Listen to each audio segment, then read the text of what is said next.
At 6:43 a.m. on January 30th, 1944, 24-year-old Staff Sergeant Jessi Drowley watched 3 flamethrower tanks crawl toward the Hornet's nest on Bougainville, knowing that if he couldn't make them work in the next 17 minutes, his entire battalion would die trying to rush bunkers the same way his brother died 3 days earlier. Former logger, 8 months of jungle combat, 0 tank training, 2,300 Japanese defenders about to learn what happens when you give the army's newest weapon to a kid who understands that you can't burn what you can't see. The telegram had arrived at base camp 3 days earlier. Private Robert Drowley, killed in action. Buna, Japanese bunker assault. No remains recovered. Robert was Jessi's younger brother, 21 years old, infantry rifleman. He'd enlisted 6 months after Jessi, said he wanted to look out for his big brother, said the Drowley boys would finish this war together. He'd written Jessi 2 weeks ago, said his company was preparing to assault Japanese fortifications at Buna, said the bunkers were impossible, concrete and logs, firing slits you couldn't see, machine guns that killed anyone who got close. Robert's letter said they tried everything. Artillery bounced off, mortars couldn't penetrate, rifle fire did nothing. The only way to take those bunkers was to get close enough to throw grenades through the firing ports, which meant dying. Robert's company lost 37 men trying to take 4 bunkers at Buna. Robert died in the 3rd wave, ran toward a firing slit with a satchel charge, got cut down 20 feet short. The Japanese machine gunner saw him coming, shot him while he was still running. Jessi had been standing with his squad when the casualty notification came through, middle of preparing equipment for the next day's patrol. His squad leader handed him the telegram. Base casualties were usually sent to family homes, but Jessi had listed his unit as his primary contact. The telegram came to his sergeant. He read it. Private Robert J. Drowley, killed in action, January 27th, Buna campaign. His squad leader asked if he needed time, take a day, process. Jessi said no, he needed to get ready for tomorrow. They were hitting the Hornet's nest at dawn. More bunkers, more concrete, more Japanese machine guns that would kill his friends the same way they'd killed Thomas. And he was done watching men die trying to rush fortifications that couldn't be cracked. The Hornet's nest was the nastiest defensive position American forces had faced on Bougainville.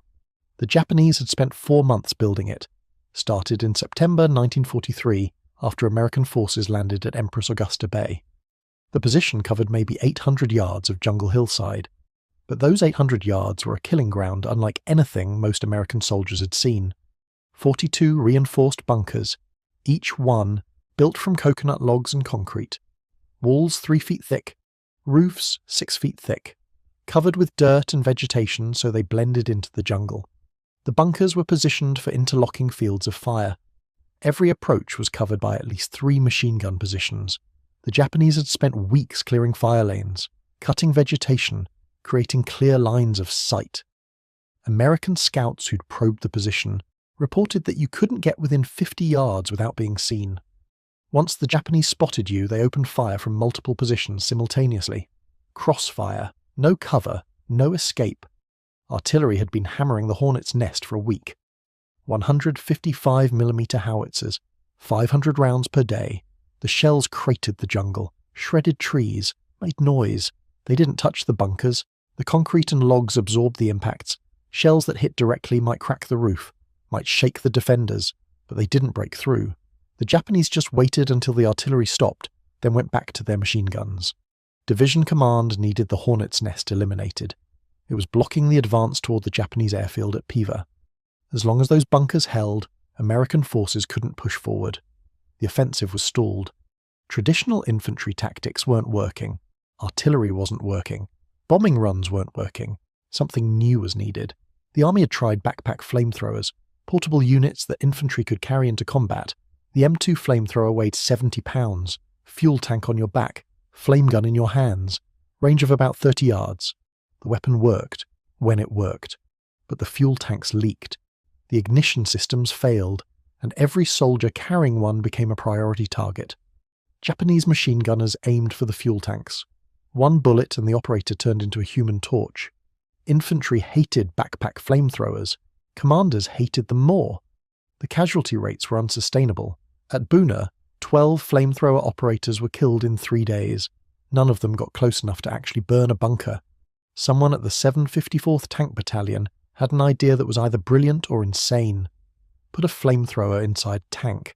The concept wasn't complicated. M3A1. Stuart tanks were light, fast, lightly armoured but mobile. They had a 37mm gun in the turret and multiple machine gun ports. The 754th Engineering Section pulled the 37mm gun, installed a flamethrower fuel tank inside the turret, routed the fuel line to a flame gun positioned at one of the machine gun ports. The flamethrower had a range of about 80 yards. The fuel burned at 2000 degrees Fahrenheit. The theory was that a tank could drive close to a bunker, aim the flame gun at the firing slit, and incinerate everything inside. On paper, it was perfect. Armoured protection for the flamethrower crew, mobility to position quickly, range to hit bunkers from relative safety. In practice, it was a nightmare. The first problem was visibility. Tank crews sat inside a metal box with limited viewports. They could see maybe 60 degrees ahead. Peripherally, vision was almost zero. Bunkers were camouflaged, built into hillsides, covered with vegetation. From inside a tank, they were nearly impossible to spot until the Japanese opened fire. The second problem was communication. Infantry could see the bunkers, could identify firing positions, but tanks didn't have radios that connected to infantry squads. There was no way for soldiers outside to tell tank crews where to aim. The third problem was that nobody had ever done this before. The flamethrower tanks were improvised, field modifications, no doctrine, no training protocols, no established tactics. The crews were figuring it out as they went. Jessi Ray Drowley was born February 12, 1919, in Newaygo County, Michigan, lumber country. His father worked the camps, his mother managed the household, 5 kids. Jessi was the oldest. The family didn't have much. Lumber work paid survival wages. The camps were brutal. Men worked 12-hour days cutting trees, came home exhausted. Injuries were common. Death wasn't rare. Jessi started working the camps at 14. Summer work initially, cutting branches, loading timber. The work destroyed your body, your back, your hands. Everything ached. But the loggers taught him things school never did. How to calculate weights and angles, how to predict where a falling tree would land based on the cut, how to work with other men when mistakes meant someone died. At 16, Jessi was part of a crew that made a bad cut. The tree fell wrong, started to twist mid-fall. One logger was standing too close. The trunk would crush him. Jessi saw it happening, saw the trajectory, saw where the tree would hit, saw that the logger didn't realize he was about to die. Jessi ran, grabbed the logger, shoved him clear. The tree hit the ground inches from where the man had been standing, close enough that bark fragments hit them both. The logger's name was Frank Morrison, 37 years old, 3 kids. He thanked Jessi, said he owed him everything. 2 weeks later, Morrison got crushed when a log rolled off a truck, dead before anyone could reach him. 3 kids without a father, a widow without a husband.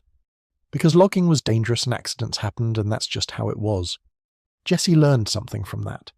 Doing the right thing didn't guarantee survival, but it was still worth doing. Because the alternative was watching people die when you could have saved them. When Pearl Harbor happened, Jessi was 22, still working the camps, still broke, still watching men get hurt doing dangerous work for low pay. He enlisted January 1942, Infantry.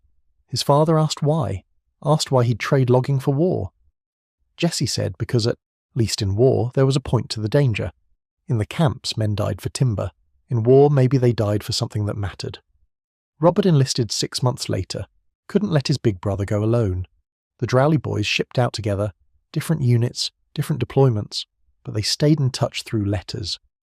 Robert's letters were always optimistic, always talked about coming home, about what they'd do after the war. Maybe start their own logging business, be their own bosses, make better money. Jessi's letters were more practical, talked about tactics, about what worked in combat, about how to stay alive. The last letter Jessi sent to Robert was January 18th. 2 weeks before Robert died. Jessi wrote about bunkers, about how Japanese fortifications couldn't be cracked with rifle fire or grenades, about how men kept dying trying to rush positions that were designed to kill anyone who got close. Jessi wrote, "Stay back from the bunkers. Don't be the guy who tries to be a hero. Let someone figure out a better way." Robert never read that letter. He died 9 days after Jessi mailed it. Died being the guy who tried to be a hero. Died rushing a bunker with a satchel charge. Died the exact way Jessi had told him not to. When Jessi got the telegram, he didn't cry, didn't break down, just folded the paper, put it in his pocket, went back to checking his rifle. But he made a decision. No more infantry rushing bunkers, no more men dying like Robert. There had to be a better way, and tomorrow morning, he was going to find it. The 754th Tank Battalion arrived at the Hornet's Nest staging area on January 29th. 3 M3A1 Stuart tanks, modified with flamethrowers, crews of 4, tank commander, driver, gunner, assistant. The tanks were small. Stuart tanks weighed only 14 tons. Compared to Sherman tanks at 30 tons, they were toys, but they were fast, could maneuver in jungle terrain, could get close to bunkers. The flame gun fired through a machine gun port in the front hull. Range was about 80 yards. The fuel mixture was napalm-based, stuck to whatever it hit. Burned at temperatures that would vaporize human flesh.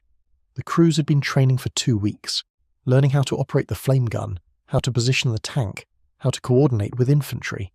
But training couldn't simulate what they'd face tomorrow, couldn't replicate the chaos of combat, couldn't teach them how to find camouflaged bunkers while bullets were ricocheting off their armour. Lieutenant William Harrison commanded the lead tank. Harrison was 25 years old, Texas, armour officer. He'd requested the flamethrower assignment because he believed the weapon could change how the army fought bunkers. Harrison's crew had practiced on dummy fortifications. They'd burned through coconut log walls. They'd incinerated mock firing positions. They'd proven the weapon worked against targets they could see. The problem was that in combat, they couldn't see anything. The viewports gave limited visibility. The jungle was dense. The bunkers were hidden. Even when infantry pointed out targets, the tank crews couldn't locate them from inside the vehicle. Harrison had raised this issue with the battalion commander, said the tanks needed spotters, someone outside who could guide the crews to targets. The commander said spotters were infantry's job. Infantry would identify bunkers, tanks would destroy them. Harrison said that wasn't how it worked. Infantry couldn't communicate precise targeting information to button-up tank crews. The radios didn't work that way. The visibility didn't work that way.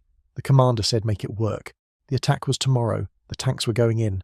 Jessi Drowley's squad was assigned to support the flame tanks. 12 men, riflemen. Their job was to provide cover while the tanks manoeuvred, suppress Japanese fire, keep the defenders from counterattacking. Jessi's squad leader was Sergeant Carl Rodriguez. Rodriguez was from Texas, experienced, smart. He'd been fighting on Bougainville for 6 months. He knew how the Japanese defended, knew how Americans died. Rodriguez briefed the squad on January 29th evening, showed them the map, showed them the Hornet's nest position, showed them where the tanks would attack. Rodriguez said the tanks would do the killing. Infantry just had to stay alive and support. Jessi asked what happened if the tanks couldn't find the bunkers. Rodriguez said that was the tank commander's problem. Infantry didn't direct armour. Jessi said someone needed to.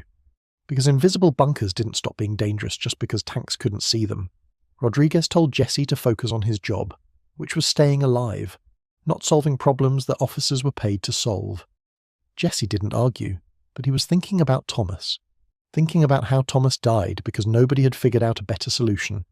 Thinking about how tomorrow morning more men would die the same way if someone didn't do something different. The attack kicked off at 0643. 3 flame tanks rolled forward. Infantry followed in loose formation. Artillery laid down suppressing fire on suspected bunker positions. The tanks advanced 200 yards before the Japanese opened fire. The first burst came from a hidden bunker on the left flank. Machine gun. Tracers sparked off the lead tank's armour. The tank commander tried to locate the bunker.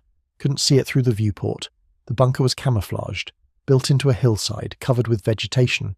The infantry could see it, could see the muzzle flash, could see the firing slit, but they couldn't communicate the exact location to the tank crew. The tank stopped, rotated the hull trying to find the target. The Japanese kept firing. Bullets ricocheted everywhere. The noise was deafening. Jessi was crouched behind a fallen log 60 feet from the lead tank. He could see the bunker clearly, could see exactly where the flame gun needed to aim, could see that the tank crew was pointing the wrong direction. He looked at Rodriguez. Rodriguez was focused on suppressing fire, shooting at the bunker, trying to keep the Japanese from killing infantry. Nobody was helping the tank find its target. A second bunker opened fire from the right. Crossfire. The lead tank was caught between 2 positions. Both bunkers were firing. Neither tank could see the target. The tank commander's hatch popped open. Lieutenant Harrison stuck his head out, trying to spot the bunkers visually, trying to figure out where to aim. A bullet cracked past Harrison's helmet, maybe 2 inches from his head. He ducked back inside, buttoned up, safe from bullets, blind to targets. The tanks were designed to be invulnerable, protected, safe. But safety meant blindness, and blindness meant useless. Jessi made a decision. He stood up. Rodriguez shouted at him to get down. Jessi ignored him, ran toward the lead tank. Machine gun fire from both bunkers tracked toward him. Bullets snapped past, hit the ground near his feet. He didn't slow down, just ran straight toward the tank. He reached the left side, pounded on the armor with his rifle butt, screamed to get the crew's attention, couldn't be heard over the engine noise and gunfire. He climbed onto the tank. His boots slipped on the metal. He grabbed a handholds, pulled himself up onto the engine deck. Machine gun fire was hitting the armor below him. Sparks flew. He reached the tank commander's hatch, pounded on it with both fists. The hatch cracked open. Harrison looked up at him like he was insane. Jessi pointed at the left bunker, pointed directly at the firing slit, screamed at Harrison, "Can't see it from inside. Aim where I'm pointing." Harrison understood immediately. Told his gunner the direction. The hull rotated, the flame gun tracked left. Jessi stayed on the tank, kept pointing, adjusted his aim as the gun moved. Up a little, left a little. There. Harrison gave the command. The gunner fired. The flame gun erupted. A stream of burning napalm shot toward the bunker, hit the firing slit. The napalm splashed through, into the bunker, into the defenders. The machine gun stopped firing. Smoke poured from the bunker. Screams came from inside, then nothing. One bunker down. Jessi pointed right. At the second bunker, Harrison's gunner rotated the hull. Jessi guided the aim. Up, right. Little more. There. The flame gun fired again. Same result. Burning napalm through the firing slit. The machine gun went silent. 2 bunkers destroyed in 30 seconds. Jessi jumped off the tank, hit the ground, ran back to his squad's position. Rodriguez grabbed him, asked him what the hell he thought he was doing. Jessi said making the tanks work, because Robert died trying to take bunkers that nobody could crack, and Jessi wasn't watching more men die when there was a better way. The attack continued. 3 flame tanks pushed forward. Infantry advanced with them, but now the tanks had a spotter. Jessi ran alongside the lead tank. Every time a bunker opened fire, he climbed onto the armor, guided the flame gun, pointed out the target. The gunner fired. The bunker died. It was reckless, suicidal, exposed.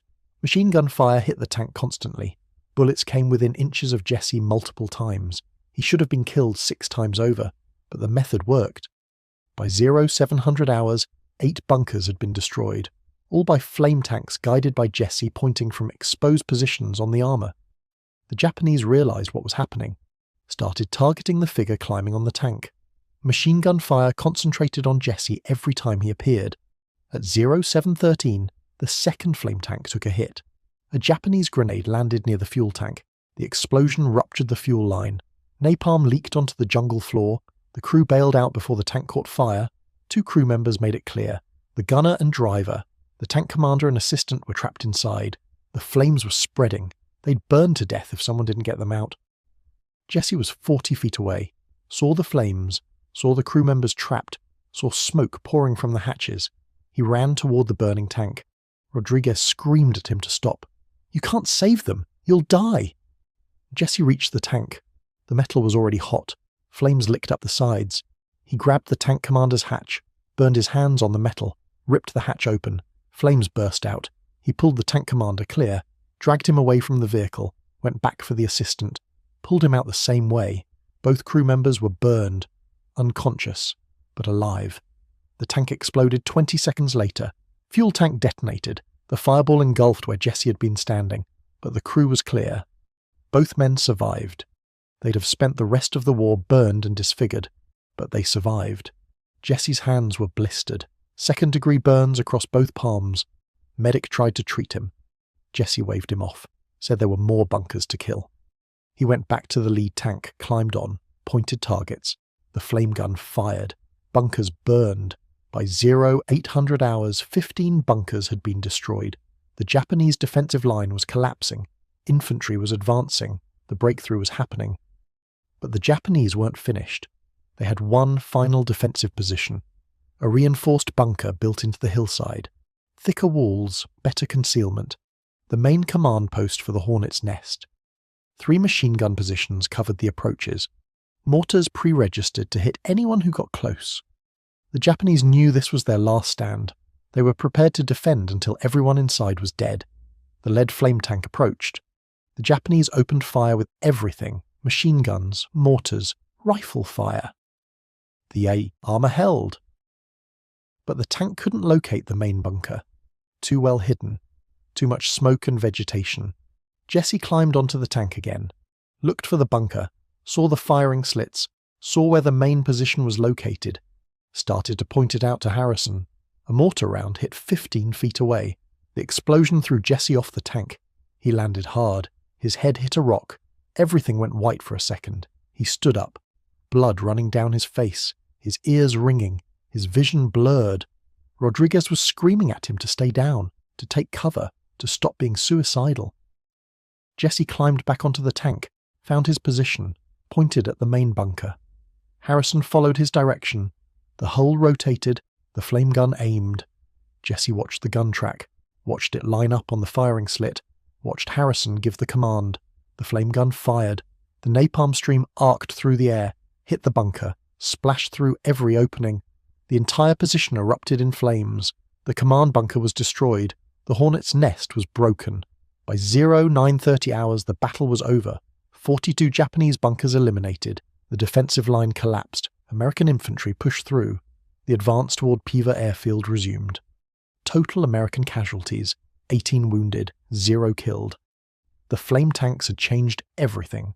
For the first time in the Pacific War, American forces had taken heavily fortified bunkers without massive infantry casualties. But the tanks only worked because Jessi Drowley had guided them to their targets. When the battle ended, Lieutenant Colonel Joseph Hart arrived at the battlefield. Hart commanded the 754th Tank Battalion. He'd designed the flamethrower modifications. He'd believed the weapon would work, but he'd watched the battle, watched the tanks struggle to find targets, watched them become effective only when Drowley climbed onto the armour and pointed. Hart found Jessi sitting against a tree, hands bandaged, head wrapped, uniform torn and burned, blood dried on his face. Hart asked Jessi who authorised him to climb onto the tanks. Jessi said nobody. He just did what needed doing. Hart asked if Jessi understood he'd violated about 15 regulations: unauthorised contact with armour, exposing himself unnecessarily, disobeying doctrine. Jessi said probably, but the tanks couldn't see the bunkers. Someone had to show them where to aim. And Jessi wasn't watching more men die trying to rush bunkers when there was a better solution. Hart looked at him for a long moment. Then Hart said Jessi had saved more lives today than any piece of equipment the army had fielded. The flame tanks were brilliant engineering, but they were useless without someone like Jessi making them work. Hart wrote a commendation that day, recommended Jessi for the Medal of Honor. The paperwork went up through channels, got approved at every level. On March 18, 1944, Staff Sergeant Jessi Ray, Drowley received the Medal of Honor from General Douglas MacArthur at a ceremony in New Guinea.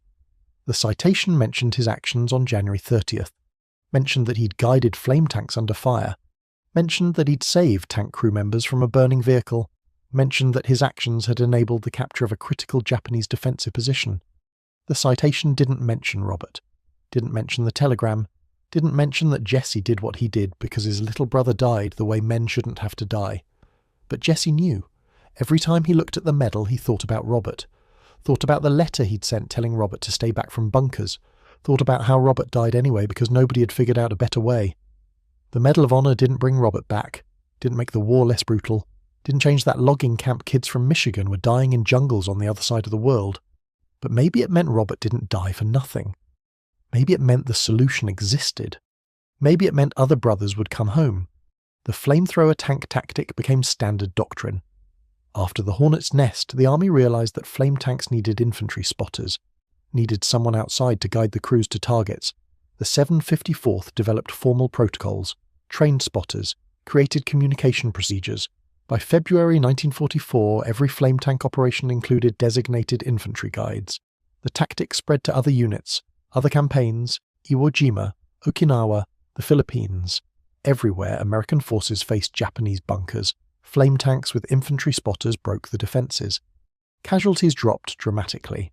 At Buna, before flame tanks, American forces took 43% casualties taking fortified positions. At the Hornet's Nest, casualties were less than 3%. The difference was Jessi Drowley climbing onto a tank and pointing. The Army built purpose-designed flame tanks later in 1944. The M4A3R3 Sherman with an integrated flamethrower. Better armour, better visibility, better fuel capacity. The POA CWSH 5 flamethrower had a range of 150 yards, could fire 45 times before running dry. These tanks were engineering marvels, designed from the ground up to assault fortifications. They became critical weapons in the Pacific campaigns. Historians credit them with saving thousands of American lives. But the original concept started with improvised modifications to Stuart tanks, with crews who couldn't see their targets, with a logger from Michigan who climbed onto burning armour to make the weapon work. Jessi survived the war. He fought through the Philippines, through Okinawa. He was part of the planned invasion force for mainland Japan when the war ended. He returned to Michigan in November 1945, went back to Newaygo County, went back to the lumber camps, went back to cutting trees and loading timber. He never talked much about the war. When people asked about the Medal of Honor, he'd say he did his job. That's all. Others did more. He just happened to be there when something needed doing. He worked the camps until 1967. Then his back gave out. Logging and war had destroyed his body. He retired, lived quietly. He married in 1947, had 2 daughters. Neither were named Robert. But Jessi talked to them about their uncle, about the brother who died at Buna, about how Robert wanted to start a logging business after the war, about how things should have been different. In 1984, the Army published a comprehensive history of flame tank operations in World War II. The book covered the development of the weapons, the engineering, the tactics, the battles where flame tanks made the difference. The Hornet's Nest got 2 pages. The battle was described as the first successful use of improvised flame tanks in the Pacific Theatre. The book noted that infantry tank coordination was critical to the weapon's effectiveness. Jessi's name appeared twice, once in a footnote about Medal of Honor recipients, once in a paragraph about the need for external spotters to guide tank crews. That was the extent of his recognition. 2 mentions in a technical history book that nobody outside military circles would ever read, but the men who fought at the Hornet's Nest remembered differently. They remembered Jessi climbing onto tanks while machine guns were firing, remembered him pointing targets, remembered him pulling burning crew members from destroyed vehicles. Sergeant Carl Rodriguez wrote about it in letters to his family, said Jessi Drowley saved half the company that morning, said without him they'd have taken the bunkers the old way, infantry rushes, satchel charges, men dying like Thomas died.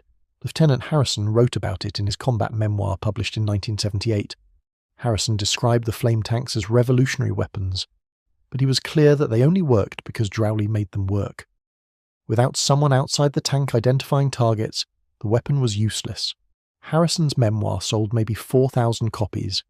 Military history enthusiasts, veterans, nobody else. The mainstream histories focused on bigger battles, bigger names, bigger stories. The flame tank innovation got forgotten, became a footnote, a technical detail, equipment that helped win the war but wasn't dramatic enough for popular history. Jessi Ray Drowley died on November 9th, 1997. He was 78 years old, heart failure. He'd been in declining health for years. The burns from the war, the damage from logging, the accumulated wear of a hard life. His obituary in the local Michigan newspaper mentioned his service. World War II veteran, Medal of Honor recipient, survived by 2 daughters and 4 grandchildren. The obituary didn't mention the Hornet's Nest, didn't mention that he'd changed how the American military fought bunkers, didn't mention that thousands of soldiers came home because he'd climbed onto tanks and pointed. His funeral was at a small church in Newaygo County. Family attended, some friends, a few veterans from the area, no military ceremony, no honor guard. Jessi had requested a quiet burial, no fuss, just family. But 3 men Jessi didn't know came to the funeral, introduced themselves afterward. Former soldiers. They'd fought in the Pacific, different campaigns, different islands, but all 3 had been part of operations that used flame tanks with infantry spotters. All 3 credited that tactic with saving their lives. All 3 knew the tactic started with Jessi Drowley at the Hornet's Nest.